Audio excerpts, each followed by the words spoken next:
Now that you have your character with a transparent background, you might want to combine it with a student artwork. You don't have to, but if you would like a student artwork and if you missed this step before, all you do is go to Padlet, click on one of the images that you would like to combine your character with, select it, open in New Window, and then just hold your finger down on it. Click Add to Photos. Now that's in your camera roll, ready to add to ARMAKR.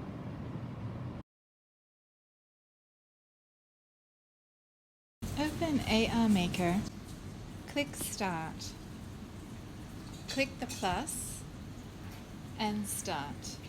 When it begins, it's going to say keep moving your iPad, and what it's looking for is planes.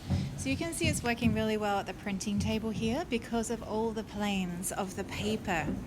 If you have it and it is not working for you, then I highly recommend putting down a paper or a laptop or something to work as a trigger. Okay? When you decide on the area that you want to build, so if I want to build right here on this nice sunny table, click the squares. So this is your building area. Now I'm going to click New, click the folder, and select your character. This has the transparent background from Keynote. Click the tick and the tick again.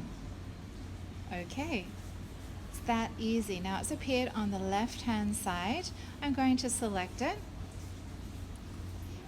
and then 2 fingers to drag it up and down to make it bigger or smaller.